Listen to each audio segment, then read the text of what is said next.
सत्यार्थ प्रकाश पढ़ो तुम जिसमें भरा अमूल्य ज्ञान, सरल सिद्धांत सुगम रास्ता, सत्य वचन लियो मेरे मान। आप सभी को हमारी ओर से सप्रेम नमस्ते। सत्यार्थ मार्ग के प्रचार प्रसार के अंतर्गत एक और विशेष कार्यक्रम लेकर उपस्थित हुए हैं। दर्शकों, आप विदित ही हैं, जानते ही हैं कि महाभारत युद्ध के बाद बहुत सारे जो ऋषि मुनि विद्वानगण सब चल बसे और उसके बाद भारतवर्ष में जो परिस्थिति उत्पन्न हुई, मतलब कि सत्य विद्या का नाश होने लगा। भेदभाव, ऊंच नीच, सती प्रथा, महिलाओं पर शोषण करना, ये सब बहुत ज़ोर ज़ोर से होने लगा भारत में। महिलाओं को शूद्र, गंवार, धारण के अधिकारी बताया गया था। ऐसी स्थिति में भारतवर्ष में एक ऐसे महान पुरुष का प्रादुर्भाव हुआ, महर्षि दयानंद सरस्वती।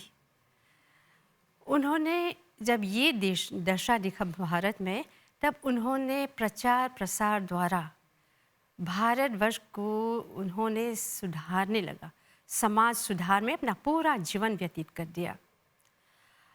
आप ये जानते ही हैं कि वो जगह जगह पर जाकर प्रचार करते थे और अपने प्रचार को ग्रंथों द्वारा भी करते थे।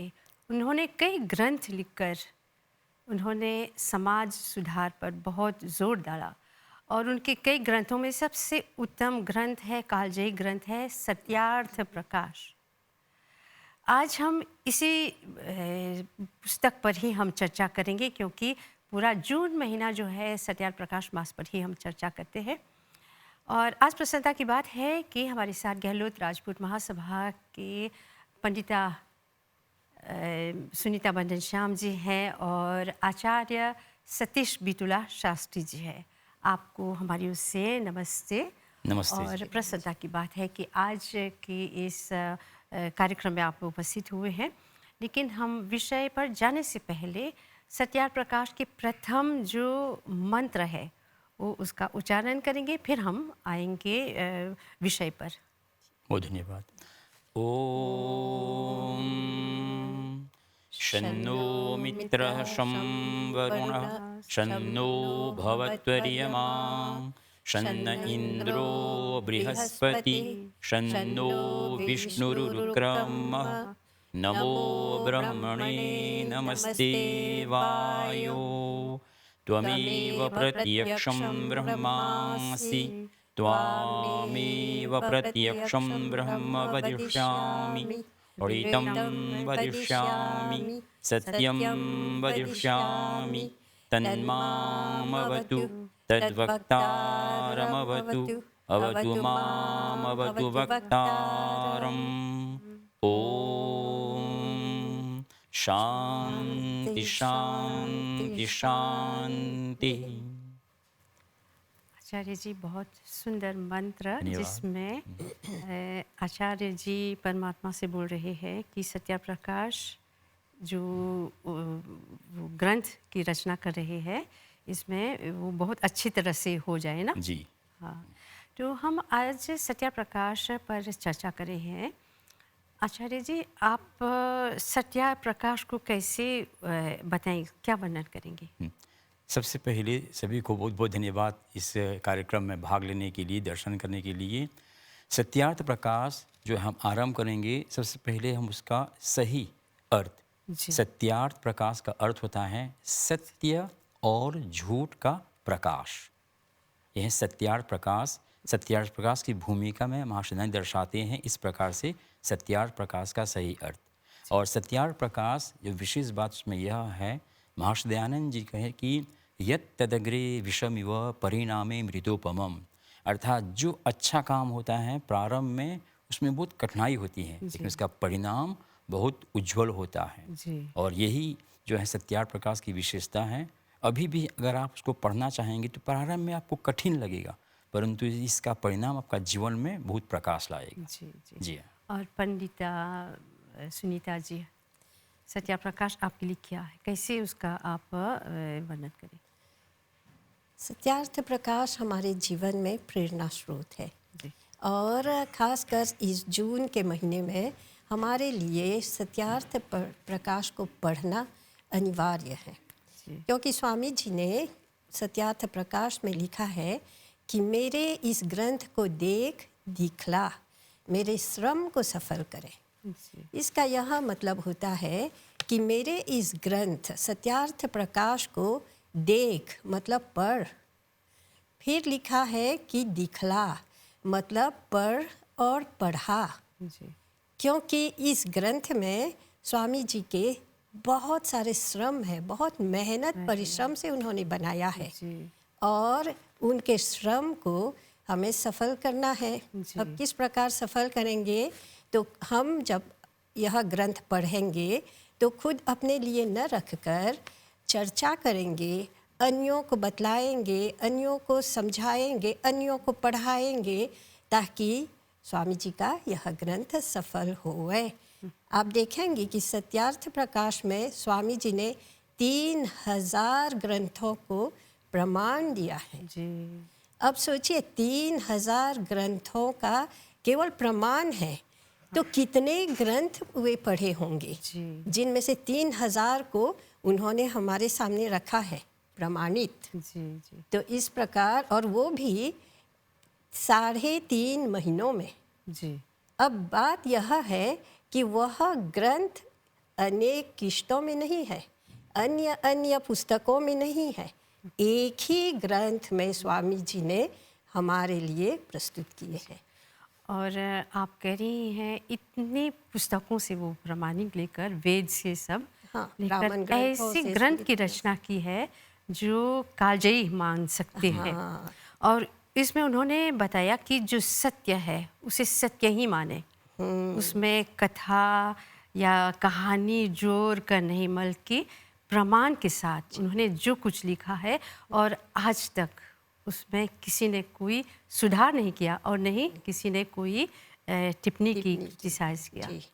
और ऐसे महान पुरुष, आप सोचिए, काफ़ी वो जवान ही थे जब उन्होंने सत्याप्रकाश की रचना की। जी, अब सोचिए, हम कहते हैं सभी को वेद पढ़ो, लेकिन वेद पढ़ने से पहले हमें सत्यार्थ प्रकाश पढ़ना चाहिए, क्योंकि वही प्रथम सीढ़ी है। उसी को कहते हैं हम, सत्यार्थ प्रकाश वेदों का द्वार है। पहले द्वार पर पहुँचे तब आगे बढ़े। जी। और ये साधारण ग्रंथ नहीं है, और इसमें जैसे समोल्लास बताया महर्षि दयानंद ने, मतलब आप आनंद के साथ पढ़ें।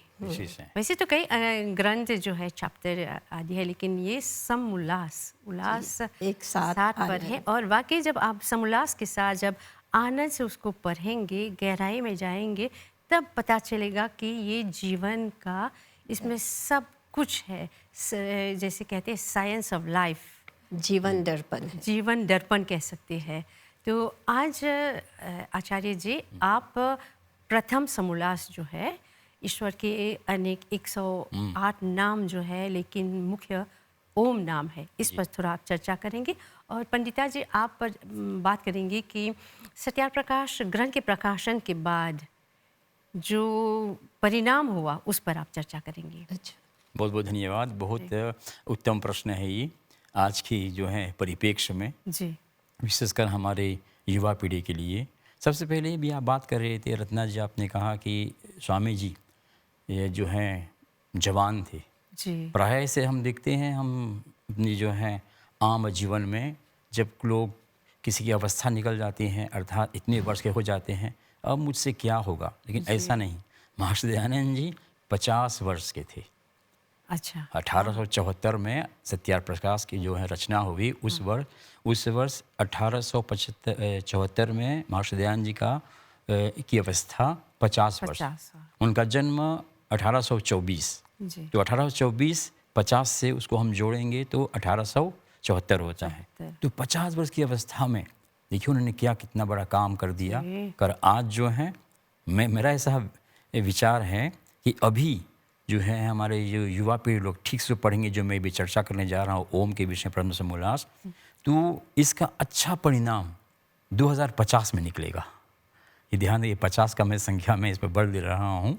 जब 50 वर्ष की अवस्था थी तो उन्होंने इस ग्रंथ की रचना की। अभी युवा पीढ़ी जो है ध्यानपूर्वक उसको पढ़ेंगे, जीवन में उसको अपनाएंगे तो 2050 में इसका अच्छा परिणाम निकलेगा। आइए हम आपके जो है प्रश्न है उस पर थोड़ा विचार करते हैं। सत्यार्थ प्रकाश प्रथम समोल्लास। जी। प्रथम समोल्लास में वहाँ महर्षि दयानंद जी ने परमपिता परमात्मा के नामों के विषय में लिखा है। जी। विशेषकर जो है जब हम नाम बोलते हैं, मेरा नाम आचार्य बितुला है, तो मैं एक व्यक्ति हूँ, मैं व्यक्ति हूँ, मैं एक ही स्थान पे हूँ, मैं एक ही स्थान पर हूँ, मुझे जहाँ भी मैं रहूँगा मुझे यही नाम से जाना जाएगा। जी। जब मैं यहाँ निकल के जाऊँगा, अगर मैं अन्यत्र जाता हूँ, जहाँ मेरी उपस्थिति होगी मुझे नाम। देख करके मेरा नाम पुकारा जाएगा। जी। लेकिन परमात्मा निराकार होने के कारण वो सर्वत्र है, वो सर्वत्र है। जब वो मतलब ये सर्वत्र जन्म नहीं हुआ, नहीं है ना, ये किसी स्त्री के गर्भ से नहीं, नहीं। ये परमात्मा जो है ना, शाश्वत। शाश्वत है, हाँ। जो है सनातन वैदिक धर्म में, जी। सनातन वैदिक धर्म में अवतारवाद और गुरुवाद नहीं है, केवल एक ईश्वरवाद है। जी। एक ईश्वरवाद है, अर्थात ईश्वर जो है, जब आर्य समाज के दूसरा नियम हम देखेंगे तो वहाँ पर ईश्वर के विषय में विस्तार से समझाए गए हैं। हाँ। प्रश्न को हम बढ़ते हैं तो परमपिता परमात्मा सर्वत्र होने के कारण ऑटोमेटिकली स्वाभाविक है उनका काम भी अनेक रहेगा। जी। वह काम भी अनेक रहेगा। तो अनेक काम होने के कारण उनके काम, उनके कर्म के अनुसार, काम का अर्थ है कर्म के अनुसार, उनको एक नाम दिया गया है, जैसे। नाम दिया गया है। और वही उन्हीं नामों की जो है व्याख्या है, व्यवस्था है। भाई 1 से 100 नाम, वैसे तो अनेक हैं, परंतु यहाँ पर जो है ग्रंथ है। अब ग्रंथ में जो है वो थोड़ा सा ध्यान दे करके महर्षि जी वहाँ प्रस्तुत किया है कि यहाँ मैं संक्षेप में प्रस्तुत कर रहा हूँ। 1 से 100 नाम, 1 से 100 नाम, और उसके मुख्य नाम है ना ओम रखा है। परमपिता परमात्मा का मुख्य नाम ओम रखा है। और आज भी जो है ओम जो है युवाओं को लिए मैं संकेत करना चाहता हूँ, ओम हम नहीं बोल रहे हैं परमात्मा का मुख्य नाम ओम। अभी इस कार्यक्रम के माध्यम से जब हम थोड़ा सा हम अपने जो है विचार को ध्यान लगाएंगे, विचार करेंगे, तो सतयुग के बाद त्रेता युग के बाद द्वापर युग के बाद अभी कलयुग। तो सतयुग में हम ऐसे मान कर चले, सतयुग में शिव जी हुए। तो सतयुग में जब शिव जी हुए तो शिव जी स्वयं बोल रहे हैं ओम नमः शिवाय, ताकि मेरा नाम तो बाद में लेना, पहले ओम का। अब कैलाश पर्वत के राजा शिव जी वो स्वयं स्वीकारते हैं कि ओम महान। फिर त्रेता युग में श्री रामचंद्र जी हुए, तो श्री रामचंद्र जी जो है ना ओम अर्थात परमपिता परमात्मा का नाम ओम, और परमात्मा की जो है वेदवाणी, उस वेदवाणी वेद मंत्र से उसका तो जन्म ही हुआ है। उनका जन्म वहाँ पर अथर्व वेद में जब ओम का उच्चारण से मंत्र से आहुति दी गई, तो वहाँ पर भी ओम यज में, हाँ पुत्रष्टि यज में, वहाँ पर भी शिव जी के समय ओम का महत्व, रामचंद्र में ओम का महत्व। फिर आते हैं द्वापर युग में श्री कृष्ण जी महाराज भगवद गीता में लिखते हैं ओम तत्सत, वहाँ पर भी ओम का महत्व। और इस कलयुग में यहाँ पर तो महर्षि दयानंद की असीम कृपा से हमको सही पता चला कि हाँ परमपिता परमात्मा का नाम ओम है। परमात्मा का रूप ऐसा है, उनके हर एक कर्म के आधार पर नाम, रूप नहीं। अगर रूप देंगे तो जितने नाम उतने रूप। तो यहाँ रूप को महत्व न दे करके यहाँ उनके कार्य, उनके कर्म पर महत्व दिया गया है। अर्थात जब परमात्मा सृष्टि की रचना करते हैं तो उस सृष्टि की रचना करने के कारण उसका नाम होता है ब्रह्मा जी। जब सृष्टि की रचना, जब कोई भी जब जो है रचना हो जाती है तो उसको ले चलना है, तो जब आगे ले चलते हैं तो उस समय परमात्मा का नाम होता है विष्णु। अच्छा, अब जो भी जो है बनती है आरंभ होता है, वो समाप्त भी है। जो समाप्त करते हैं उसको बोलते हैं संहार। तो है वहाँ महेश का रूप। तो ब्रह्मा विष्णु महेश, ये परमात्मा के 3 जो है गुणवाचक नाम, उनके जो है ये कर्म, उनके जो कर्म हुआ ब्रह्मा विष्णु महेश। और उन्होंने जब ये 3 तो हो गए, ये 3 हो गए, फिर ये 3 कार्य विशेष उनके, फिर वो जीव जैसा कर्म करता है परमात्मा जो ओम है, परमात्मा ओम उनको उनके कर्मों का फल देता है। ये चौथा कार्य, चौथा कर्म। फिर पांचवा जो है वो है परमपिता परमात्मा अपनी संपत्ति अर्थात वेद जो है, वेद का ज्ञान मनुष्य के हर प्रकार से उन्नति हो ज्ञान परमात्मा देता है। तो सृष्टि को बनाना, सृष्टि को चलाना, सृष्टि को समाप्त करना, जीव के कर्मों का फल देना और जो है ये वेद का ज्ञान देना, ये 5 जो कर्म होता है वो कौन है? ओम, परमपिता परमात्मा, इसका मुख्य नाम वो करते हैं। हाँ। और मैंने कहा ये जो है 5 मुख्य नाम से उसका जो है नाम पसा है ब्रह्मा, विष्णु, महेश। जो है अगर फल देते हैं तो वह न्यायकारी हैं। और जब संहार करता है तो वो शिव है। और विशेषता है सत्यार्थ प्रकाश के जो है 100वां नाम शिव का वहाँ पर नाम रखा है, अर्थात जो कल्याण करता है। तो इस प्रकार से जो है यह ओम नाम प्रथम समूलास में आया है। और जो हमने प्रारंभ में हमने जो मंत्र किया शन्नो मित्रः शंभुर्नः, इस एक ही मंत्र में 7 नाम आए हैं, है ना। शन्नो मित्रः वरुणः बृहस्पति इत्यादि से 7 नाम आए हैं। तो इस प्रकार से है जो है प्रथम समूलास में ओम की जो व्याख्या की यहाँ पर उम विस्तार से किया है। मैं निवेदन करूंगा मेरे युवा साथियों से कि अंग्रेजी में सत्यार्थ प्रकाश उपलब्ध है, कि वे लोग थोड़ा सा प्रयास करके अगर परमपिता परमात्मा के जानना चाहते हैं उसको आप पढ़ लीजिए। तो इस प्रकार लाइट ऑफ ट्रूथ, तो ये युवाओं के लिए है। तो इस प्रकार से आगे। और पंडिता जी, जब सत्यार्थ प्रकाश जब वो तैयार हो गया, मतलब 10 समूलास, फिर 4 समूलास मिलकर 14 समूलास, ये पूर्वार उत्तरार, ये सब जब ये सब प्रकाशन हो गया, अब पुस्तक जब लोग पढ़ने लगे जी, जब ग्रंथ का अध्ययन करने लगे, तब क्या उसका वो हुआ, मतलब लोगों में कैसे जागृति आने लगी, कैसे समाज का सुधार हुआ, कैसे सत्य का जो प्रकाश फैलने लगा? सर्वप्रथम हम यह कहेंगे कि सत्यार्थ प्रकाश ग्रंथ के आने से हमें सत्कर्म करने की प्रेरणा मिली जी। और हमारे लोग पुरुषार्थी, मेहनती और परिश्रमी बने। पहले सत्यार्थ प्रकाश नहीं था तो हमारे भारतीय लोग मतलब कि नहीं पढ़े लिखे थे, तो क्या करते थे कि सब कुछ भाग्य पर छोड़ देते थे और न पुरुषार्थ करते थे, न परिश्रम करते थे, न उन्नति प्रगति के बारे में सोचते थे। उनके दिमाग में विचार आता ही नहीं था। वे सोचते थे कि जैसा भी हम हैं वो सब भाग्य में है, इसलिए यही जीवन है। फिर भाग्य के भरोसे बैठे रहे, भाग्य के समझते रहे कि ये सब भाग्य का खेल है। और क्या हुआ? देश गुलाम हो गया। बाहर से लोग आकर देश में राज्य करने लगे और जब देश में राज्य करने लगे तो सब कुछ लूट कर अपने देश ले जाने लगे। ऐसी परिस्थिति में महर्षि स्वामी दयानंद जी आई और जब उन्होंने देखा कि भारतीय लोग केवल भाग्य के भरोसे बैठे हैं, तब महर्षि स्वामी दयानंद जी महाराज ने समझाया और कहा कि प्रारब्ध से पुरुषार्थ बड़ा है। उन्होंने सत्यार्थ प्रकाश में लिख डाला कि प्रारब्ध से सत्यार्थ प्रकाश बड़ा है, मतलब भाग्य से प्रारब्ध से पुरुषार्थ बड़ा है जी। हाँ, तब ऐसा तीर चला, तीर जाकर निशाने पर लगा और भारतीय लोग अपने जीवन को अपने हाथ में लेकर बाहर निकले और परिश्रम पुरुषार्थ करने लगे।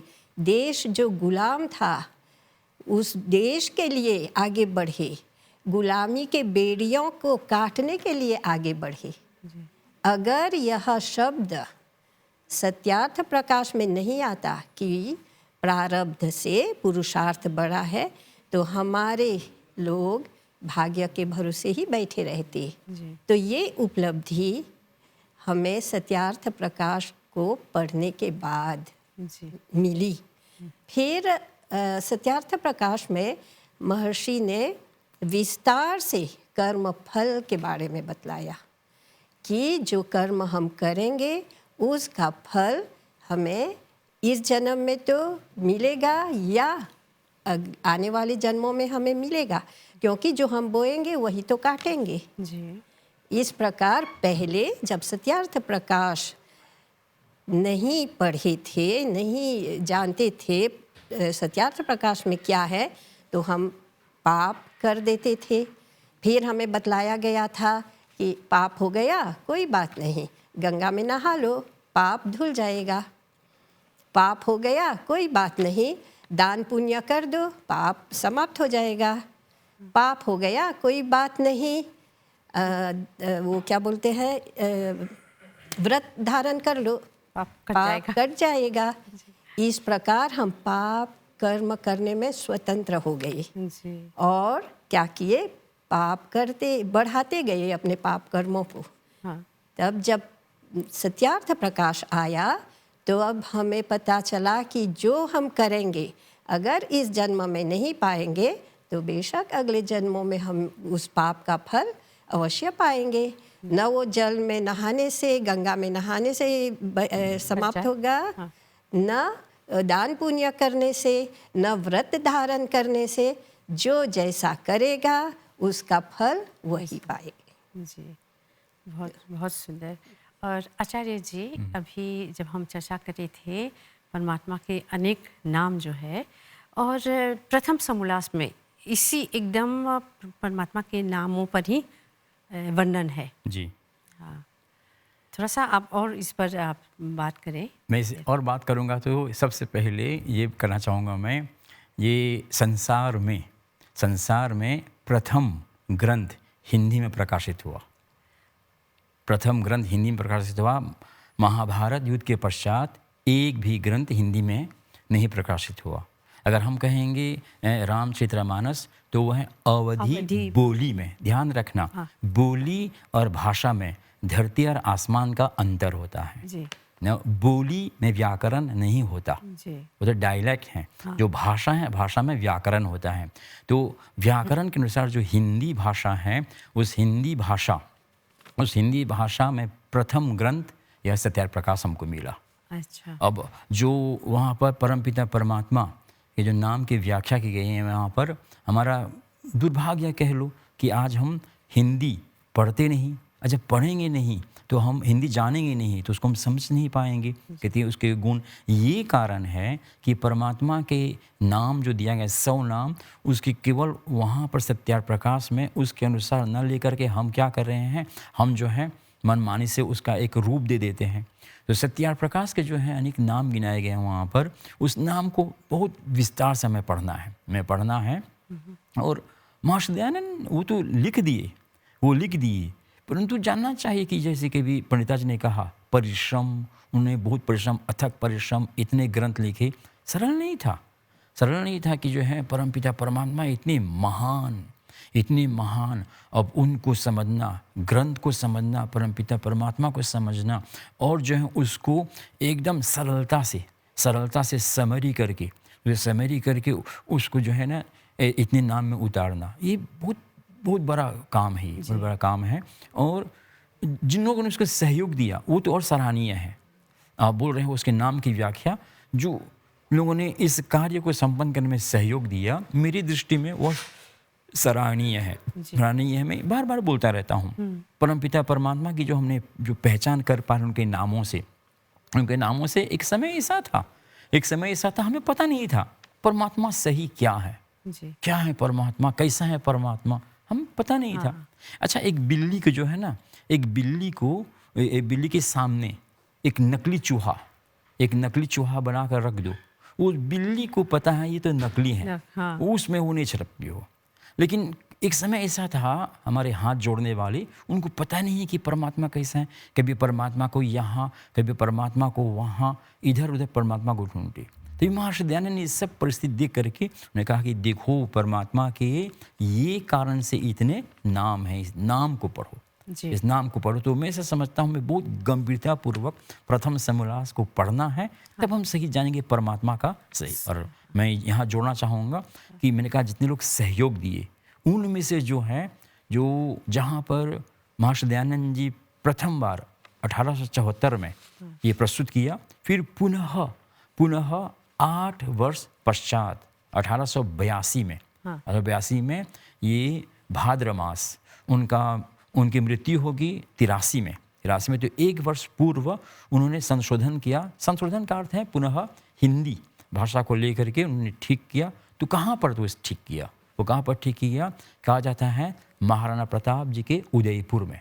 जी। तो महाराणा प्रताप जी के उदयपुर अर्थात जो है वहाँ पर जो राजपूत परिवार हैं उनका बहुत बड़ा योगदान रहा हमें, हमारी पहचान के लिए। तो इस प्रकार से जिन्होंने योगदान भी दिया, उनका भी बहुत जो है वहाँ पर योगदान हम मानते हैं। इस प्रकार से जो है प्रथम समोल्लास को थोड़ा पढ़ना चाहिए।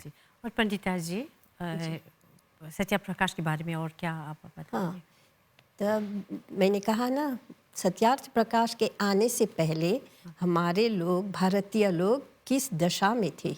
दीनहीन रहे, अनपढ़ रहे, फिर भी सब कुछ भाग्य के पर छोड़ दिए। उस दशा को देखकर महर्षि स्वामी दयानंद जी महाराज के गुरुवर विरजानंद जी सदा चिंतित रहते थे कि किस प्रकार इस देश को बचाया जाए। देश गुलाम हो गया है और यहाँ के लोग न हिल रहे हैं न डोल रहे हैं। क्या समझ रहे हैं? उनकी दृष्टि में यह हीन, उन भारतीयों के मन मस्तिष्क में यह हीन भावना भर चुकी थी कि सब कुछ भाग्य से होता है। तो क्या सोचते थे वे? कहते थे कि अजगर करे न चाकरी, पंछी करे न काम, दास मूल का कह गए सबके दाता राम। मतलब कि काम काज करने की कोई आवश्यकता नहीं, भोजन देने वाला तो भगवान है। और इसी प्रकार बैठे रहे, देश गुलाम हो गया। देश के सारी जो संपत्ति थी सब बाहर चली गई और वे भाग्य के सहारे बैठे रहे। बहुत परमात्मा के असीम कृपा से उन दिनों गुरुवर विरजानंद को एक ऐसा शिष्य मिला, योग्य शिष्य, जो आकर गुरु विरजानंद से 3 वर्ष में सत ज्ञान पाया और जिनसे गुरु विरजानंद ने प्रतिज्ञा ली कि जाओ देश का बेड़ा पार करो और आकर बहुत सुधार किया। हाँ, और वेद का प्रचार करो और देश को गुलामी से बचाओ। जी। और अगर हम इस पर चर्चा करेंगे तो मतलब कि इतना महर्षि दयानंद ने समाज सुधार पर कार्य किया, उस पर बोलते रहेंगे, समाप्त नहीं होगा। इसीलिए जून महीने में हम सत्यार्थ प्रकाश मास मनाते हैं, ताकि खूब चर्चा हो और लोगों को पता चले कि एक सत्यार्थ प्रकाश के आने से आज हम स्वतंत्र हैं, हमारा देश स्वतंत्र है, भारत माता स्वतंत्र है और हम सब माताएं जो हैं शिक्षित हैं। जी। और ये और विशेष यह है कि मैं बोलना चाहूँगा, महर्षि दयानंद ने अगर इतना कार्य किया तो किस बलबूते पर, ये हमें समझना है। विशेषकर मैं युवाओं को संकेत करना चाहता हूँ, एकमात्र ब्रह्मचर्य पालन। जी। महर्षि दयानंद की ये अपार शक्ति थी उसके अंदर, शारीरिक शक्ति, बौद्धिक शक्ति, ब्रह्मचर्य पालन। ये ब्रह्मचर्य पालन के कारण ही उन्होंने उतना काम कर पाया। मैं हाथ जोड़ के निवेदन करूँगा अपने युवा पीढ़ियों से कि जो है आप तृतीय समोल्लास को गंभीरतापूर्वक उस पर अध्ययन कीजिए, पढ़िए, अंग्रेजी में भी, फ्रेंच में भी हैं, और इस ब्रह्मचर्य के महत्व को आप समझिए, क्योंकि इसी के पालन से जो है हमारा सब कुछ संभव है। परमपिता परमात्मा ने भी संसार का जब रचना आरंभ किया तो युवाओं से आरंभ किया, और अभी भी युवा लोग जो अगर चाहेंगे, जो कुमार ढल रखे हैं, जो रास्ता, जो सेवन इत्यादि, मैं विस्तार से नहीं जाऊँगा। मेरे संस्कृति की शक्ति, मेरे युवा शक्ति, सत्यार्थ प्रकाश के तृतीय समोल्लास पढ़ो, ब्रह्मचर्य का पालन करो। मैं पुनः बोल रहा हूँ, परिणाम 2050 में आपको मिलेगा। अच्छा, तो बहुत बहुत धन्यवाद, उत्तम विचार दिए। और पूर्ण आशा है कि युवा वर्ग जो है इस पर ज़रूर ध्यान देंगे, अमल करेंगे। तो आपके उत्तम विचार के लिए बहुत धन्यवाद। कार्यक्रम आपको। यहाँ समाप्त कर रहे हैं। हमारी ओर से आपको धन्यवाद। ओम शांति शांति शांति। धन्यवाद। तो दर्शकों, यहाँ पर हम सत्यार प्रकाश प्रचार मास के संदर्भ में जो विशेष कार्यक्रम हमने प्रस्तुत किया, और अंत में मैं यही कह सकूँगी कि बहुत सुंदर कवि ने बहुत सुंदर शब्द में कहा, ऐ ऋषि दयानंद, तेरे युग युग की अमर कहानी हम भूल नहीं सकते। जो आपने कुर्बानी दी हम उसको कभी भुला नहीं सकते। इन्हीं विचारों के साथ अब मैं समाप्त करती हूँ ये विशेष कार्यक्रम। आपके ध्यान के लिए बहुत बहुत धन्यवाद। हमारी ओर से सप्रेम नमस्ते। नमस्ते।